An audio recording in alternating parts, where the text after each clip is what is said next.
Bonjour à toutes et à tous, je vous retrouve pour cette nouvelle vidéo. Je suis le Père Baptiste Bienvenu, prêtre du diocèse de Reims. J'ai été ordonné prêtre en 2018 et je suis envoyé en paroisse à Charleville-Mézières. Le groupe des clercs de Notre-Dame de Reims a beaucoup compté dans la découverte de ma vocation. J'ai été heureux de découvrir le Christ dans le service de l'autel, le Christ présent dans l'Eucharistie. Et c'est avec joie que je participerai cette année aux 80 ans de l'Association des clercs. Nous sommes donc ici dans cette église Saint-Nicolas de Rethel et nous allons découvrir ensemble le sanctuaire de l'église. Le sanctuaire, c'est le lieu important, le lieu central d'une église, parce que c'est le lieu dans lequel se déroule la liturgie de l'Eucharistie, la liturgie de la messe. 4 éléments importants sont présents dans le sanctuaire d'une église. Tout d'abord, la croix. La croix nous rappelle que c'est bien le Christ qui est présent ici. C'est le Christ qui nous accueille, qui nous invite, et c'est lui qui sera au cœur de cette liturgie. Ensuite, le siège de présidence, c'est le siège sur lequel s'installera le prêtre qui présidera la liturgie. Alors le prêtre n'est pas le Christ, mais le prêtre le représente et conduira la célébration au nom du Christ.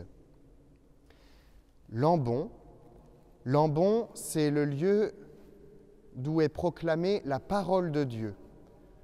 C'est ce grand pupitre, ce pupitre plus important, sur lequel on lit les lectures qui composent la liturgie de la parole de la messe. Dans cette liturgie de la parole, c'est vraiment le Christ qui vient nous parler, qui vient parler à notre cœur, qui vient parler à son peuple. Et enfin, l'autel. L'autel, c'est vraiment l'élément central du sanctuaire. L'autel, ça vient du latin altare, qui signifie lieu haut, lieu surélevé. C'est pour ça qu'habituellement, dans une église, l'autel est situé en haut de marches, d'un certain nombre de marches.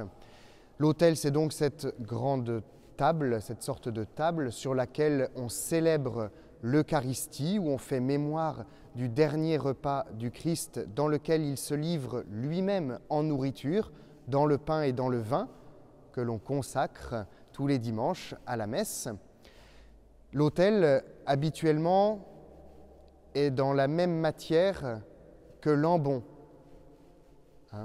Ils sont dans le même style pour montrer l'unité entre ces deux tables, la table de l'Eucharistie et la table de la parole, pour montrer que c'est vraiment le même mystère qui est célébré. Pour leurs 80 ans, les clercs ont choisi comme thème d'année « Il est fidèle, celui qui vous appelle ». Tous les dimanches, nous célébrons la messe en communauté, en paroisse. Et quelque chose qui a été fondamental pour moi dans ma vie chrétienne, c'est de découvrir que l'Eucharistie était un rendez-vous que le Christ me faisait, un rendez-vous que le Christ nous fait à chacun d'entre nous pour venir nous mettre à son écoute et pour venir nous nourrir de sa vie. Eh bien, ce rendez-vous, il nous est toujours fait. Peut-être qu'il nous arrive de manquer à ce rendez-vous, mais le Christ est le premier fidèle, il est celui qui nous tendra toujours la main pour nous inviter et pour nous mettre à sa suite. Alors ne pensons pas qu'il est trop tard, n'ayons pas peur de nos manquements, soyons confiants dans cette fidélité du Christ.